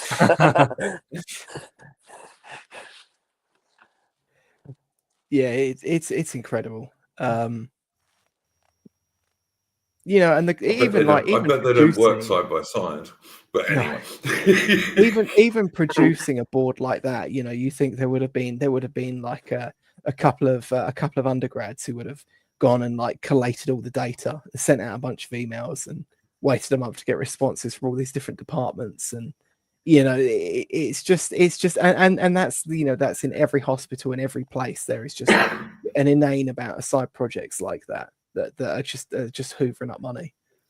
Yeah, yes. I mean, in that instance where I went to A&E, it was like myself, my dad, and then like everyone else in there at that time were like, I presume, I think they were Bangladeshi or Pakistani. I wasn't too sure, but one of the two groups, mainly women, and they weren't born in this. I can tell they weren't born in this country. They were obviously not. They weren't born in this country. They were born in wherever. But it was like thinking about it. It's just the pure numbers of this, where it sort of becomes a self-feeding machine. Where then you have like the Bangladeshi and your Pakistani nurses servicing the Bangladeshi and Pakistani patients, and people who, especially the old generation, who had paid into the system as it's like to be called at the time. I can see why a lot of boomers feel that grievance, to be honest, because effectively the problem that you do have with the welfare state is it should be totally excluded to foreign nationals, but which it's not, and so it can't work, and it can never work. Just to add on to that, I had to go to A&E a couple of years ago. Funnily enough, around the same time that Russia invaded Ukraine, and I just remember seeing an A&E, just looking at my phone as bombs going off in Kiev and etc. etc. But I remember in the A&E ward, it was just half of it was just like foreigners, and because 2022, and I just remember sitting there thinking, have I gone back in time like 19 years to like 2003 Baghdad or something? Because it felt like a Baghdad hospital during the invasion or something. Oh, look, it does feel like that. Hard to like you look at London today, and there are many London Underground stations that have like Indian writing above them saying what station it is. Why? Just why? It's, you know, if people want stuff written in their own language, well, they can stay in their own damn country, can't they? Well, I don't see why. Yeah, it's diversity bullshit. You know, it's like London railway stations should only have their names in English, and if you can't read English, what are you doing here? Well, and this is going to be the battle of the future because Farage has said that we need to win those sort of people over to vote for reform, and the counter to that is effectively, or has been, really the people at the Homeland Party. Because at the end of the day, I mean, the reality is, they aren't going to vote for you, Reform Farage, because they vote on ethnic blocks. That's just how it works. Yeah, I mean, there are already as many. There are as many Muslim MPs who are in their own Muslim party, basically supporting Palestine and all this other bullshit that's got nothing to do with Britain. There are already 5 of them. So, no, of course, Farage is not going to win over. The vast majority of immigrants are never going to vote for reform. I mean, most immigrants didn't even vote for the Conservative Party. Never known reform.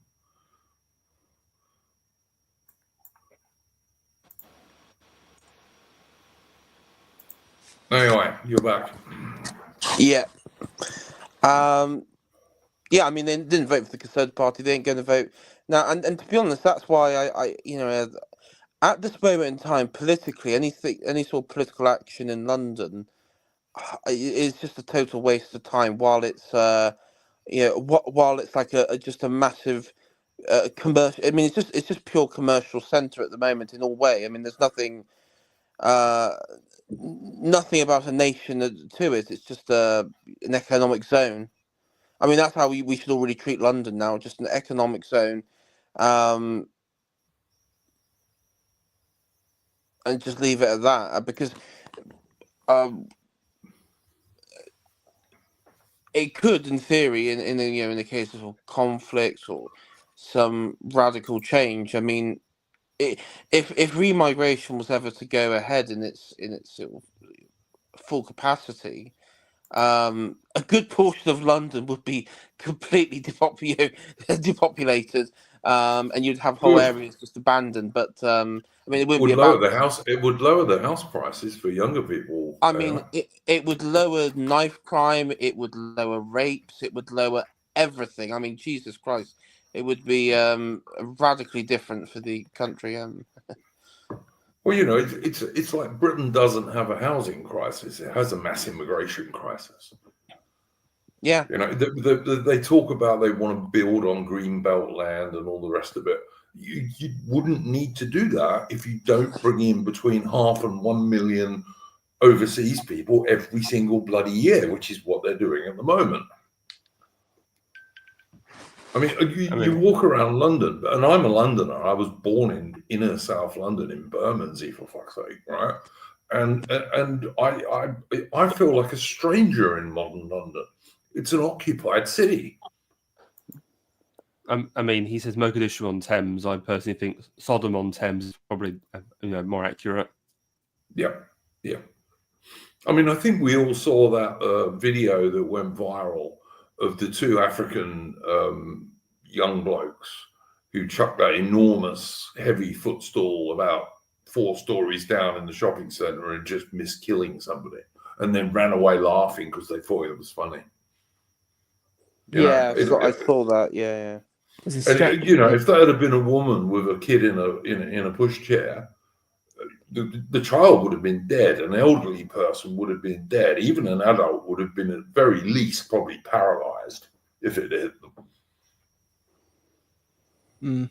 And nothing. Yeah, and it's just kind of it's just all millers as well. Like they've got they bring in so many people in. They haven't even got anything for half of them to do. So they just sort of like, swank about just all day long.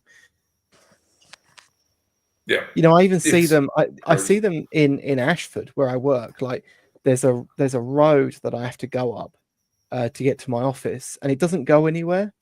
But you see them walking up there on the path, and it's just because they don't cross over the road at the roundabout. They just follow the path because they've literally got nothing to do.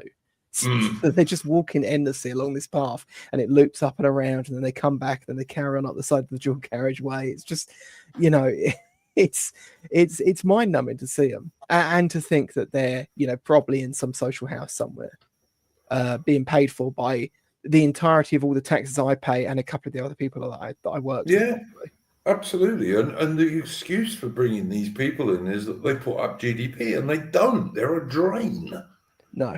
And of course, that's a post hoc argument. Like you can, like all of those arguments for the economic reasons behind immigration appeared after immigration had basically been decided on. Like, you know, people always dive to these economic arguments because that's what they've been told is the justification for or against immigration. But like the elite that decided on immigration are more ideologically driven than even I am. You know, they're more racially minded and more ideologically driven than your average, you know, Twitter anon. So yeah.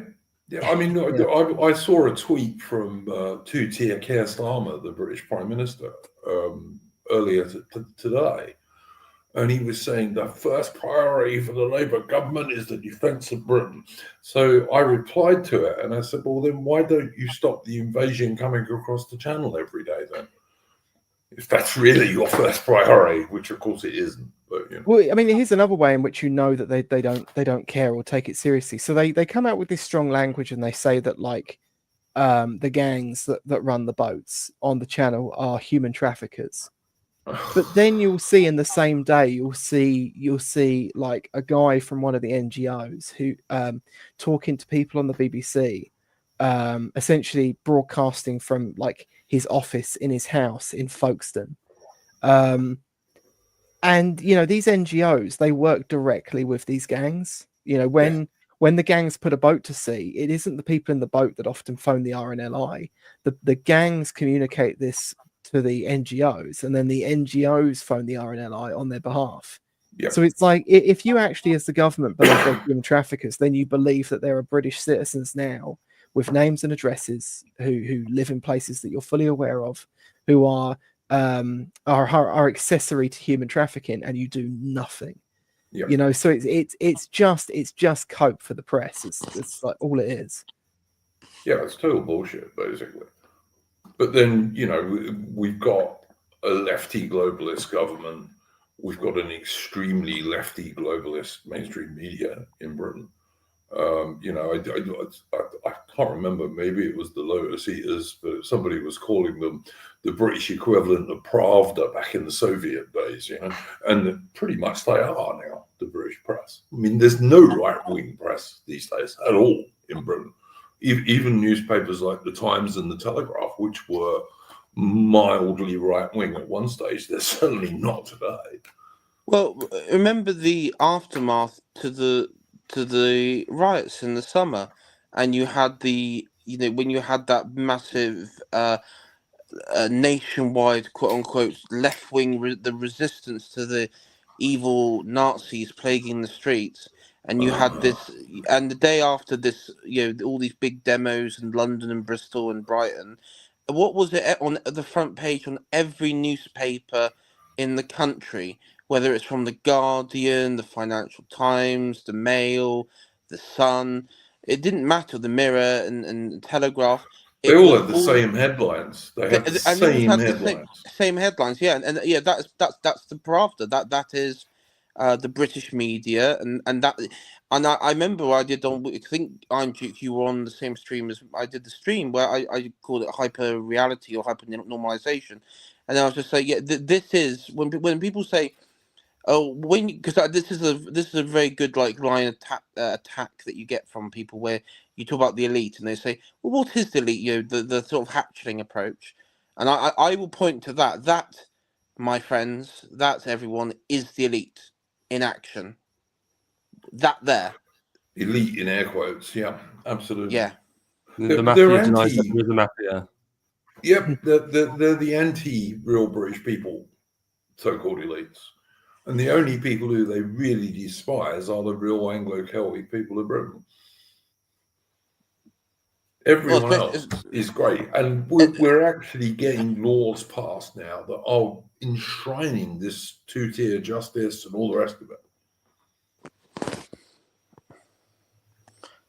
Yeah. Especially when you take, this is the thing, you're now having in the UK Parliament, you're having now these, there's some Labour politician that wanted to introduce like a black caucus or something like that. So you're going to have even harder forms of group-based organisation. And bearing in mind, to some degree, what happened last summer, you could say it was the native Brits having having some sort of group. There was attempts by people to have some sort of group-based identity, or some sort of group-based organization but not the riots itself, but the actual protesters, people who were protesting, tried to organize on those lines, and of course, it crushed in a authoritarian way. But that's the thing, the British people aren't allowed to have a group. They're not allowed to organise as a group, because that is, well, we've seen what's happened with that. Yeah, every other race and nationality can have an in-group preference and can have a group identity, but not white British people under any circumstances. That's a complete no-no. No, and the right wing gets punished by fuckheads like Fraser Nelson, who is a massive proponent of it's not even race blind colourness. It's just it's just total denialism of ethnic groups. And I have this view that sort of worldview of Fraser Nelson, saying that anyone can be British, that an Asian can be British or what have you. Mohammed Zayed Yusuf can be British, or English, or English. I think he would be saying English is basically the centre right's version of transgenderism. That man can be a woman. Well, this is the centre right's version of it. This is the real woke right, everyone. It's like Rishi Sunak is not British, It's Rudyard Kipling was not Indian,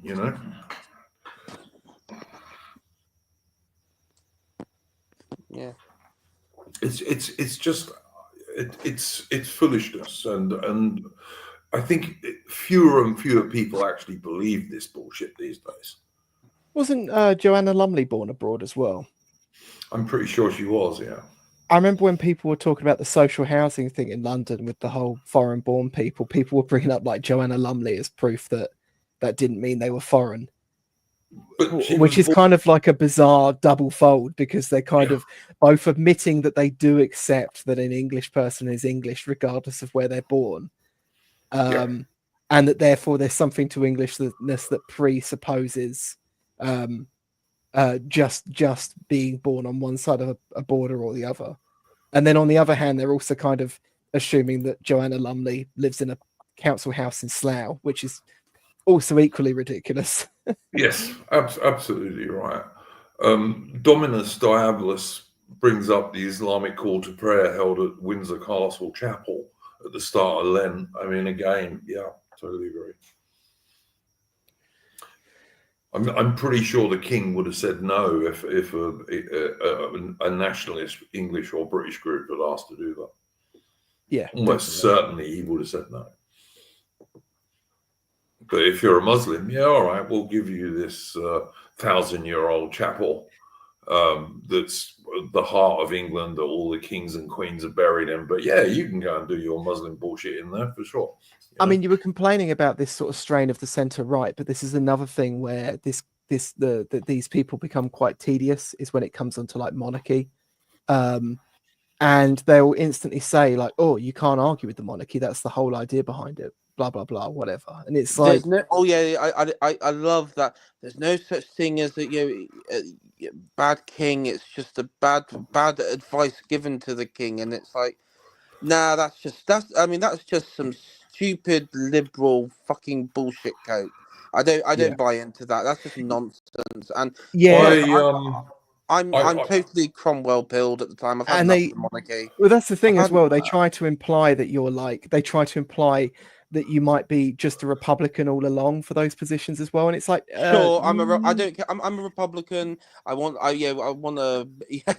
care. The Windsor family can go. If I'm a Republican, fine. I want Lord Protectorate back. Yeah, we're gonna have the Commonwealth. All right, hang on a minute, guys, because I was having this very discussion with Aaron Hook actually in the Discord earlier today, and I would just say, look, my position is this: I am not at all fond of King Charles III.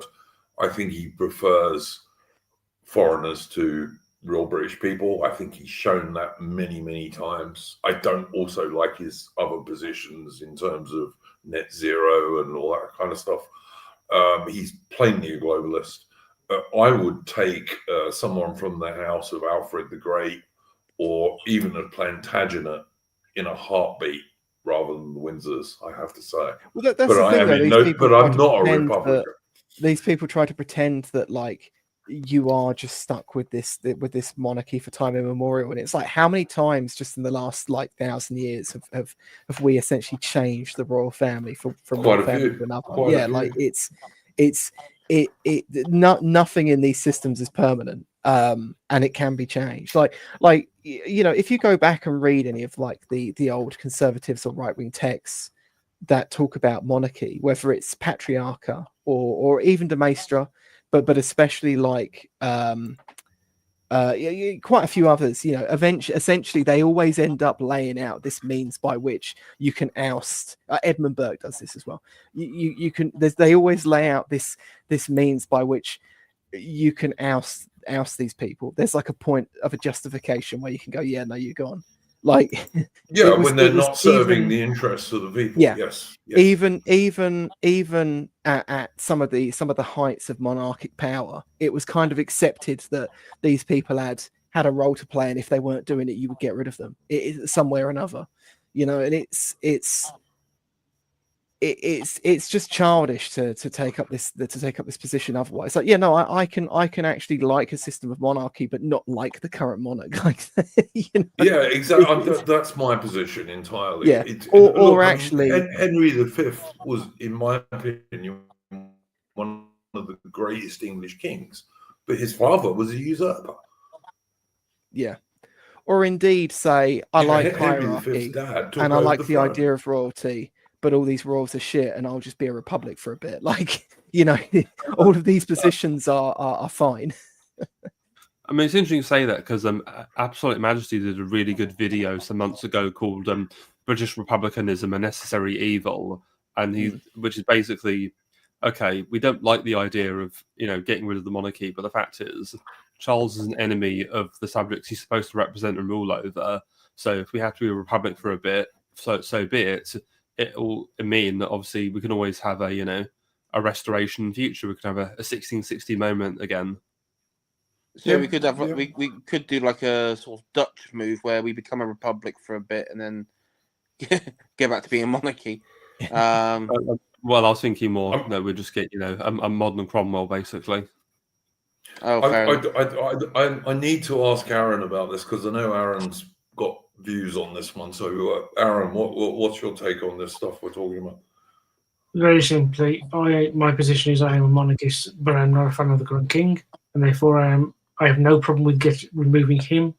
But one thing I will say to everybody on this stream and everybody watching, if you imagine getting rid of the monarchy as opposed to getting rid of the monarch, and then establishing a republic, and you think there's going to be another 1660, you're a fool. We live in an egalitarian, democratic age, not the 17th century. Once the monarchy is gone, and again I repeat, the monarchy, as opposed to the monarch, it's not coming back. I think you may be right about that, Aaron. And as I say, I'm in favour of monarchy, as Ammon said he's in favour of monarchy. I just don't like the current king. Don't like him at all. I think a modern republic would bring about the situation where a new monarchy would be rebirthed again, though, pretty quick. Maybe not pretty quick as in within my lifetime, but pretty soon in the grand scheme of things. No, what you will get is you will just simply get a series of oligarchic strongmen.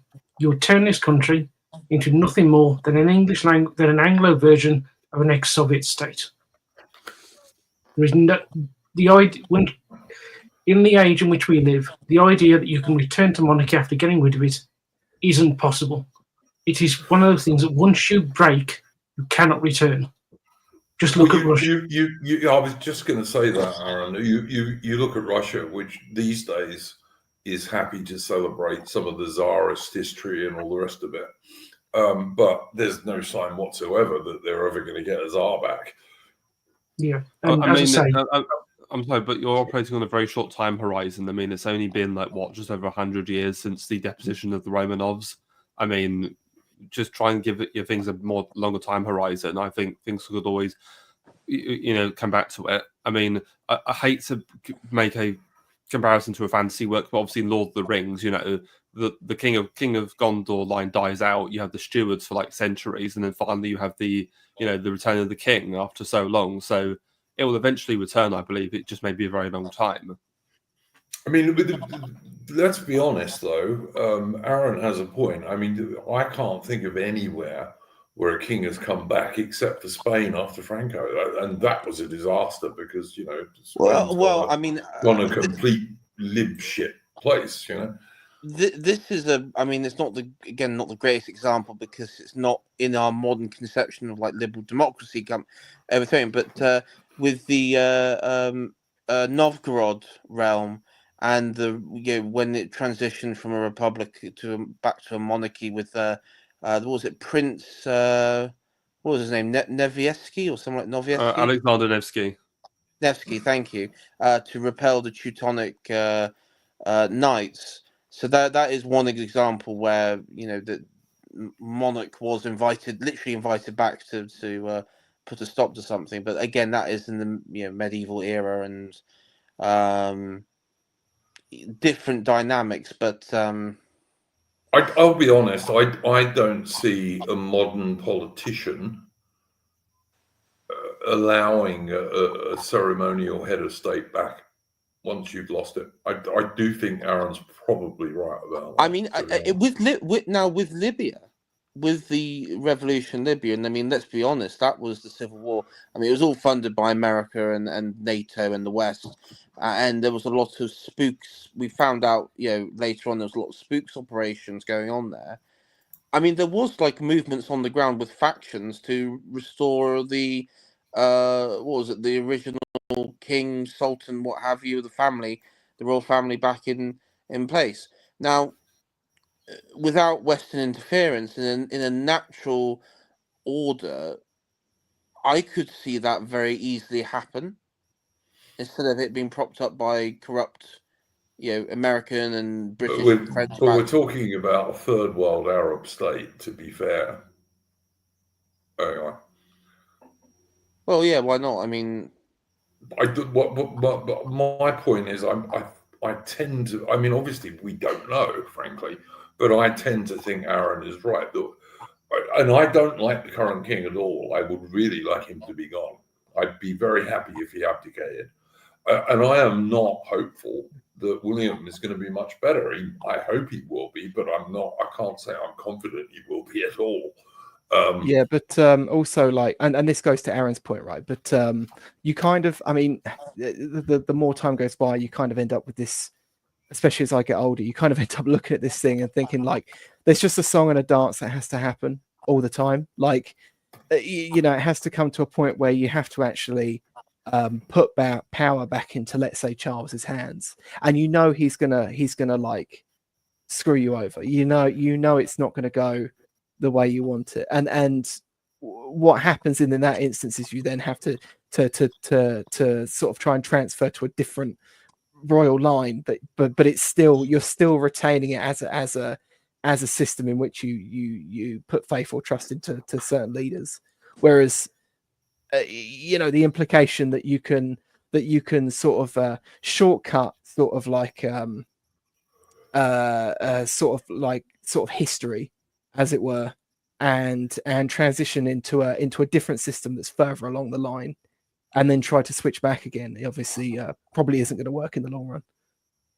So I just want to come back to Sunny. Can I just make one point first, Hitman, and then I'll come back to you. Alabaster says that makes a lot of sense, to be honest. The survivors, he means of the Russian royal family, made it out through Ukraine.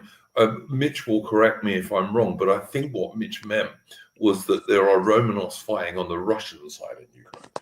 I think that's what you meant, wasn't it, Mitch? Yeah, that's correct. Yeah. I forget the guy's name. I think it's Dmitry or something. Because Putin did invite some of them back to Russia, but I mean, obviously, they're not in positions of power, and certainly there's no sign that there's going to be a return to the Tsars in Russia. Certainly, there's a lot of Russians who want the monarchy back. Sorry, who remembers that news story from Germany? Like a year, I think it was over maybe a couple of years ago now, or a year ago now. There was that supposed coup attempt organized by that German prince. Do you remember that? I remember it. Widespread coup attempt. Can I just want to go back to Hitman because I interrupted him. Hitman, you carry on, man. Well, I just want to come back to Sunny Jim because he's criticised me saying, well, you'll take from a fantasy book, you're basically a leftist. Well, no, there's no comparing The Lord of the Rings by J.R.R. Tolkien to Harry Potter. I'm sorry. That's not a fair comparison. And my take is mostly agree. And again, my take is mostly based on AM's observations of history. And where AM's coming from, this idea of a restoration, he's looking at it as a bit like a Clovis option, because when you have the Franks invading the former Roman province of Gaul, Clovis is this man who arises from as a tribal leader of the Franks, and he becomes the first king of the Franks, and that's from where the French monarchy arises from. So there's this idea of a man of good character could rise from the people, and you make them the king, and that's ultimately the root of a lot of European monarchies, because a lot of them were just tribal leaders in their origins ultimately, and I'm not against that. Just to reply to Dominus Diabolus in the chat, didn't Putin also kick out a load of Jewish Russian oligarchs? He did, amongst whom was the father of Constant Kissin, who is supposedly a popular right-wing commentator in Britain these days. We had Morgoth on the stream last week, and we were talking about Constance Kissin amongst other people. So yes, what 110? What's that, mate? Is it official that 110? 110 what? Well, he's talking about NAI, like IQ statistics there. Oh, okay, right, yeah, fair enough. No, I also something else, but I'll tell everyone after the stream. Yeah, no, we have to be a little bit careful on YouTube. That would technically make it 110, but actually, if you go by the fact checkers, they go, actually those were all independent city-states, and if you add them all up, it's actually many hundreds. Oh, okay. Now I know what you guys are talking about. Fair enough. Yep. It's purely coincidence that that's happened so many times. But yeah. But yeah, I've always been suspicious of Constance Kissin and why he was so obviously pushed, and by who, But yeah. It's interesting being up ING, because regarding this whole Lowe story, he was being pretty pro-reform, and then as soon as this happened, he's come out going, "Oh, I always had my doubts about Nigel," and it's like, listen, Nigel Farage is very flawed, but you're just being an utter snake kissing. Like, wherever the wind blows, you're like, suddenly you switch your sides like you always do. 100%. Yes, that's what he always does. I mean, his father was an extremely corrupt oligarch who got out of Russia one step ahead of the Russian cops, basically. Yeah, And bearing in mind, in that sort of like that sort of early pre-Putin time, I mean, they basically just like stole the remaining assets of post-Soviet Russia. They did, yeah, absolutely. I mean, there's actually, and I don't know if this will be covered by people like AA and stuff, but there's an Adam Curtis documentary where there's no narration, it's just showing endless and endless clips of Soviet Russia and post-Soviet Russia. Oh, isn't that called Trauma Zone or something? Yes, yeah, I've Yes. watched it. It is grim watching. Yeah. It's like 7 hours of just like the Soviet Union and Russia in the 80s and 90s. It's grim. Yeah. Yeah, and there's like this it sort of shows like how these oligarchs come into being, but also like this woman that's living in this this rundown Russian village, and she's just given like shares, and it's like in a in this factory or something, and it's like, well, what am I going to do with this? We're starving, and it is so bleak. It's really bleak, but this is the sort of things that if you want to know why because it's always presented in documentaries about Putin that he just he came about, and for no reason he decided to target these oligarchs for no reason at all.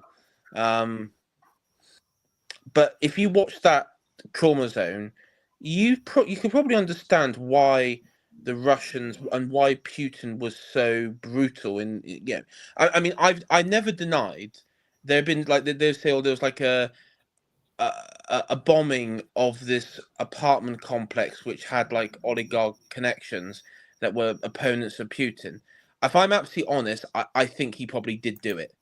If I'm absolutely honest, I think he did kill his rivals, but I also accept that because of the state of the country at the time, that's just how things were done. I think there were killings beforehand as well. We've also, I think most of us will have seen Baldwin Bankrock videos and stuff like that when he was traveling around Russia, and he was talking to older people, and almost all the older people said things were better under the communists because they damn well were, certainly than they were in the 80s and 90s, although Russia is doing a lot better these days, despite the Western sanctions. Yeah. I mean, to take this back to the sort of like the monarchy versus republican point almost, Mike from Imperium Press made a pretty good point a couple of weeks back, I think, where he was saying, one of the things with a king is that they will bend the rules sometimes, but when you get like a Caesarist figure, as much as we often like cheer for them on the right, you just end up with you end up with a situation where they always bend those rules. Because, and it's not just because of them, sometimes they just, well, often or almost always, they end up operating within a system where that's become the norm, and you have to essentially do it in reverse to establish and maintain power. I mean, you can kind of see this, like, to go to a slightly earlier Soviet example, like Stalin was largely a product of the revolution in that they had completely undermined any idea of there being like a sacred in leadership. So then someone like Stalin was always just going to come along and just undercut them in brutality. That kind of ends up being an inevitability in such systems, and you just end up with a race to the bottom in terms of that sort of thing.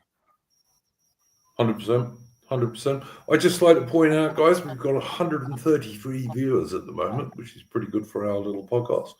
If people like and subscribe and the bell icon. Yeah, do hit the like, do subscribe, and also if people have questions they want answered, they can ask them on Entropy as a super chat, and we will answer those at the end of the stream. Although I would just point out there is like something like a 5-minute delay on Entropy, so if you've got a question, probably best to ask it now rather than waiting right to the end of the stream, which is probably going to be in about, I don't know, 10 minutes maybe, unless people have got other things they want to talk about.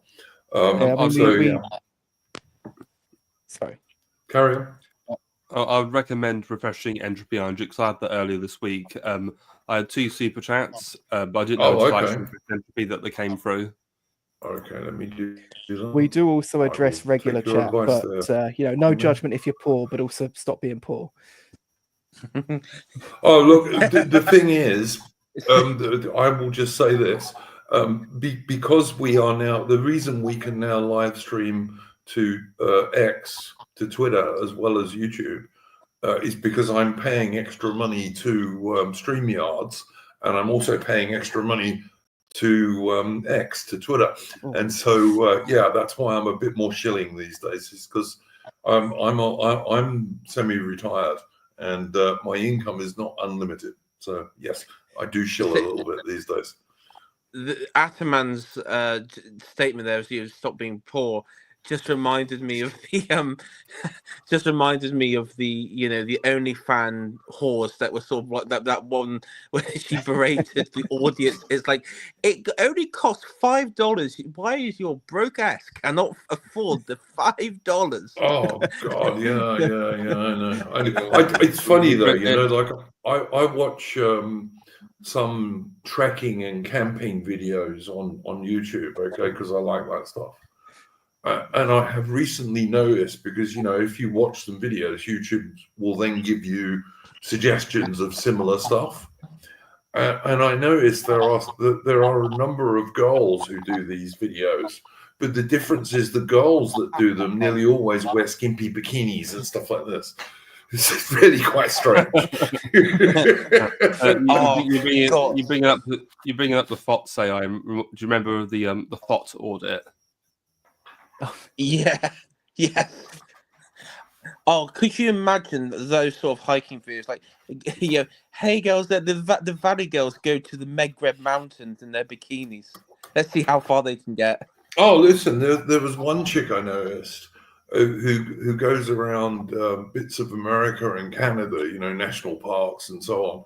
And her thumbnail is invariably her in a thong bikini from behind, always. But I mean, I don't entirely blame the girls for that, because obviously, the people who are supporting them are 99% blokes. So I mean, there you go. Women are going to be women. Yeah, always. The oldest profession. I mean, no, it's International Women's Day. I can't say it, but yeah, well, it's probably the best time to say it, to be honest. But I mean, if you look at women on the internet, and obviously there are exceptions, and I notice Aubrey Alley's in the chat, there are women on the internet who are exceptions, but there's an awful lot of thottery. Let's be honest, there is.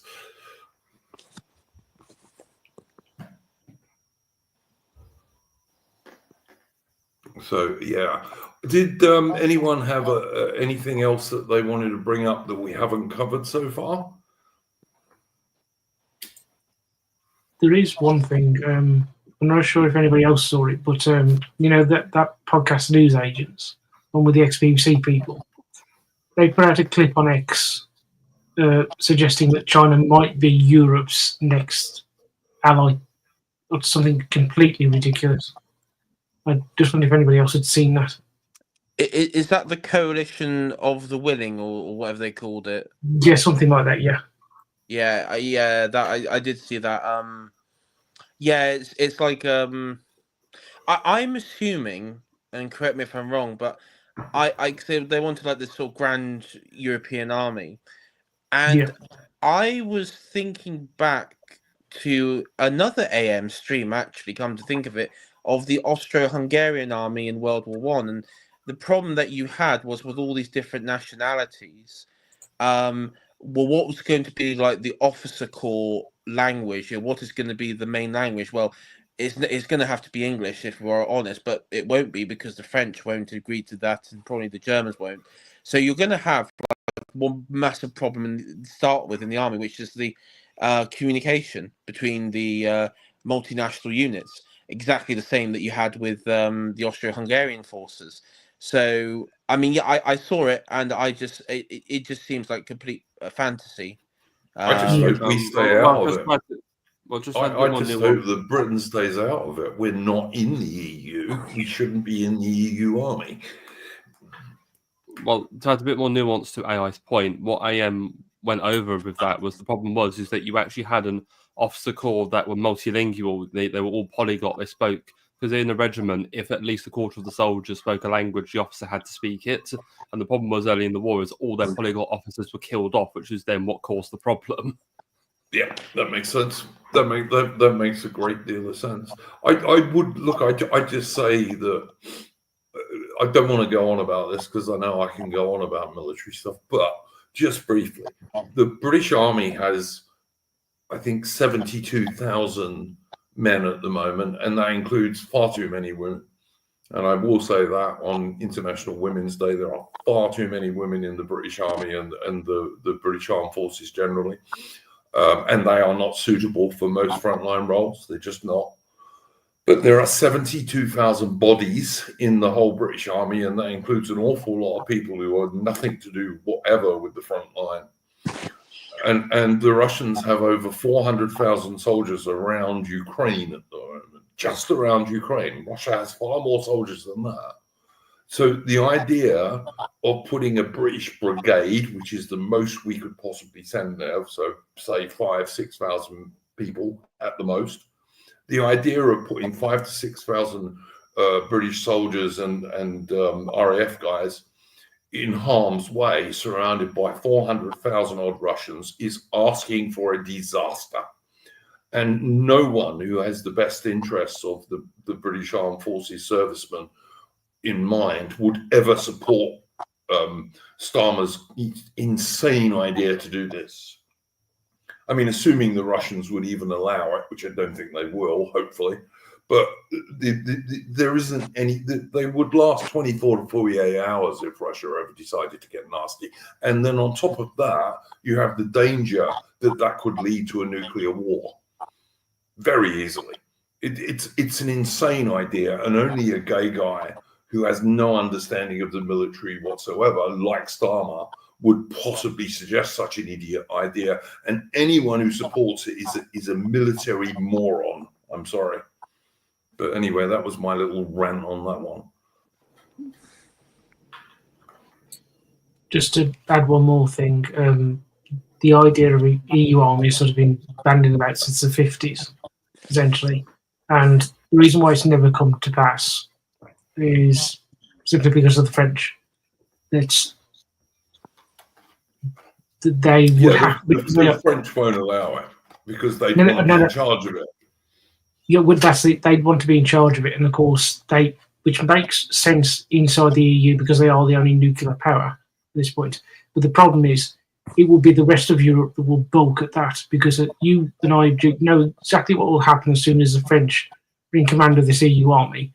They're going to start sending troops off into Africa to support their interests there, and there's no way that the Poles, the Czechs, the Slovaks, or any of the other ones want their troops sent to fight France's wars in Africa. And so the whole thing will sort of never come to anything, no matter what people in the EU like to claim. Well, I mean, the thing is, as well, is that I missed some of that because I was before you were speaking, Aaron, because I was AFK. But doesn't it also just seem totally unnecessary? Like Europe doesn't have an enormous amount of threats. It doesn't really take a tremendous. I mean, obviously, it takes a little more than what we've got now, but it doesn't take a tremendous amount of military might between a loose alliance of European nations to fend off basically any potential threat to Europe. So the idea of a combined EU army just seems like more bureaucratic overreach with no actual perceivable benefit.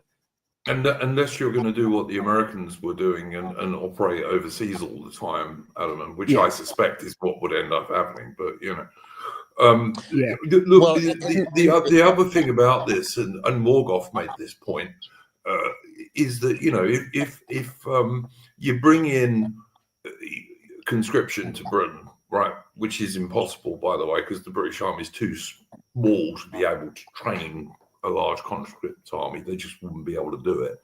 But if you can you imagine some poor bugger in the British Army freezing his balls off in the Ukrainian winter with Russian artillery landing all around him. And meanwhile, his grandfather's in jail for a tweet in Britain. And his daughter or his sister is being abused by so-called grooming gangs. I mean, at least Napoleon's Grand Army during 1812 didn't have to put up with that level of when they were on invading Russia, didn't have to put up with that level of shit back home. I would also say there was a video on X last week where they were going around asking immigrants in Britain if they would fight for Britain, and every single one of them, without exception, said, "Oh no, I'm really a Pakistani. Oh no, I'm really a Somalian. I'm not going to fight for Britain." They're only interested in taking British taxpayers' money in benefits. They're certainly never going to fight for Britain. Well, yeah, I mean I mean, of course, that's always going to happen. More British Muslims have joined the Islamic State than have joined the British Armed Forces, and that is a fact. In terms of a European Union army, I imagine French will be the main language, because French have a history of being the main language of aristocrats in governments up until last century, really. Yeah, even the Russian court used to speak French. Yeah, absolutely.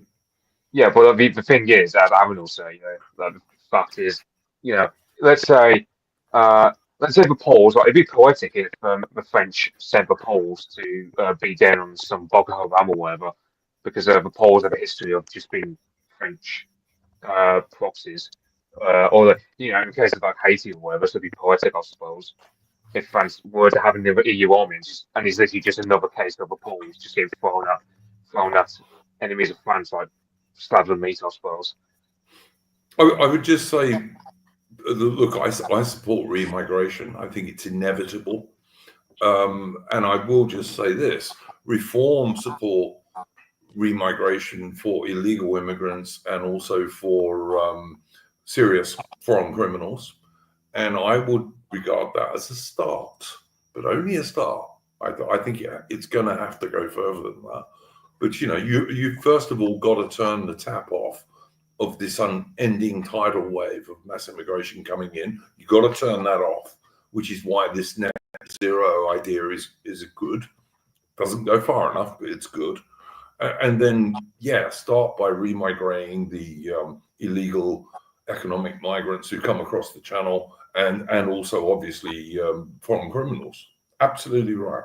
But I do support remigration, and I'm pretty sure most of my fellow people on the panel here do too. I mean, my hope is that there was a war, which I really hope there isn't, because it'd be disastrous for the UK and for Britain, overall for the British people. But if there was, I think a lot of the remigration stuff might happen naturally. Yeah. And also, I mean, there's other things you can do. Like you can say, well, no one who's only been in Britain for less than 10 years can get any benefits or can use the health service free. You could do that. And that will encourage people to self-remigrate, for sure. There are quite a few things you could do.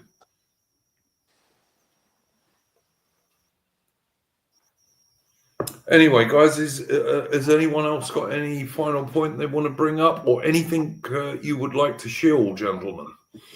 No, nothing from me. And I'm actually going to pop off now because I'm on my weekend where I work 8 till 8, and I've stayed on way later than I was originally going to. Well, thanks very much for coming on, Adam, and you are always very welcome on the stream, mate. Yeah, no problem. Chat to everyone later. Have a good night, all. Good night, chat, and speak to you all soon. Go on. Okay, Hitman, anything you'd like to plug, mate?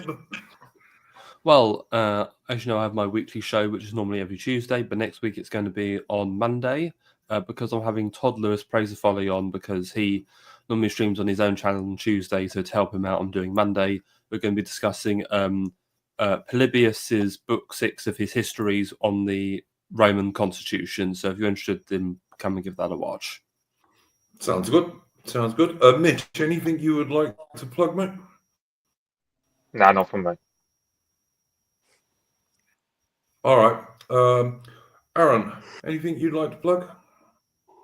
Yeah, tomorrow at 7 p.m. I'm going to be doing a live stream on politics and book reviewing on YouTube. Cool. We do have I'll just tell people so you don't go off early. We've got a super chat question coming up in a minute. AI, anything you'd like to plug?